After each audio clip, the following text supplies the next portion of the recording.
राधे राधे। जय श्री कृष्णा भक्तों।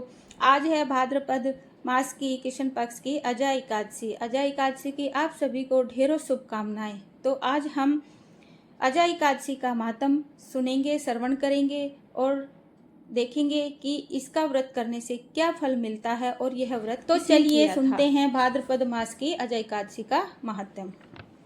युधिष्ठिर ने पूछा, जनार्दन, अब मैं ये सुनना चाहता हूँ कि भाद्रपद मास के कृष्ण पक्ष में कौन सी एकादशी होती है, कृपया बताइए। भगवान श्री कृष्ण बोले, राजन, एक चित्त होकर सुनो।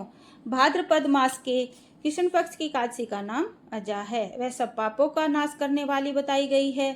जो भगवान हर्षिकेश का पूजन करके इसका व्रत करता है, उसके सारे पाप नष्ट हो जाते हैं।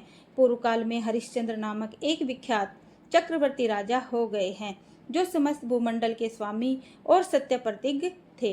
एक समय किसी कर्म का फल भोग प्राप्त होने पर उन्हें राज्य से भ्रष्ट होना पड़ा। राजा ने अपनी पत्नी और पुत्र को बेचा, फिर अपने आप को आत्मा होते हुए भी उन्हें चांडाल की दास्ता करनी पड़ी। वे मुर्दों का कफन लिया करते थे। इतने पर भी नृपश्रेष्ठ हरिश्चंद्र सत्य से विचलित नहीं हुए। इस प्रकार चांडाल की दास्ता करते करते अनेक वर्ष व्यतीत हो गए। इससे राजा को बड़ी चिंता हुई। वे अत्यंत दुखी होकर सोचने लगे, क्या करूं, कहाँ जाऊं, कैसे मेरा उद्धार होगा। इस प्रकार चिंता करते करते वे शोक के समुद्र में डूब गए। राजा को आतुर जानकर कोई मुनि उनके पास आए। वे महर्षि गौतम थे। श्रेष्ठ ब्राह्मण को आया देख नृपश्रेष्ठ ने उनके चरणों में प्रणाम किया और दोनों हाथ जोड़कर गौतम के सामने खड़े होकर अपना सारा दुख में समाचार कह सुनाया। राजा की बात सुनकर गौतम ने कहा, राजन, भादों के कृष्ण पक्ष में अत्यंत कल्याणमयी अजा नाम की एकादशी आ रही है, जो पुण्य प्रदान करने वाली है। इसका व्रत करो, इससे पाप का अंत होगा। तुम्हारे भाग्य से आज के 7वें दिन एकादशी है। इस दिन उपवास करके रात में जागरण करना। और इतना कहकर महर्षि गौतम अंतर ध्यान हो गए। मुनि की बात सुनकर राजा हरिश्चंद्र ने उस उत्तम व्रत का अनुष्ठान किया। उस व्रत के प्रभाव से राजा सारे दुखों से पार हो गए। उन्हें पत्नी का सन्निधान और पुत्र का जीवन मिल गया। आकाश में बाजे बजने लगे और देवलोक में फूलों की वर्षा होने लगी। एकादशी के प्रभाव से राजा ने अंकटक राज्य प्राप्त किया और अंत में वे पूर्वजन तथा परिजनों के साथ स्वर्गलोक को प्राप्त हुए।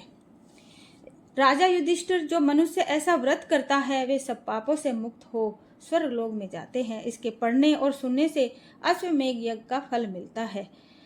युधिष्ठिर ने पूछा, केशव, भाद्रपद मास के शुक्ल पक्ष में एकादशी कौन सी होती है, उसका क्या नाम है, कौन देवता है और कैसी विधि है, ये बताइए।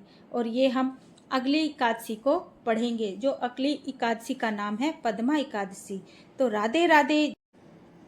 अभी ठाकुर जी की आरती।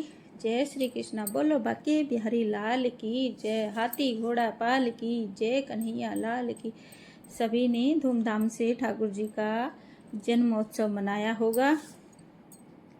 हमने भी मनाया है अच्छे से। जय श्री कृष्णा, जय श्री कृष्णा। राधे राधे, राधे राधे। जय श्री कृष्णा। राधे राधे, राधे राधे। अभी ठाकुर जी का भोग लगाएंगे। आओ भोग लगाओ मेरे मोहन, आओ भोग लगाओ मेरे मोहन, रुचि रुचि भोग लगाओ मेरे मोहन। और पूजा संपन्न होने के बाद अभी ठाकुर जी से हम समायाचना करेंगे कि हे ठाकुर जी, अगर हमारे पूजा में कोई भी त्रुटि हुई हो या हमारे शब्दों में कोई भी त्रुटि हुई हो, तो अपना दास समझ के इस दास को क्षमा करना और अपनी कृपा दृष्टि बनाए रखना। तुलसी दल जो होता है वो एक दिन पहले तोड़ते हैं, संडे को नहीं तोड़ते और एकादशी को भी नहीं तोड़ते। तो मैंने पहले ही तोड़ के रख लिए थे।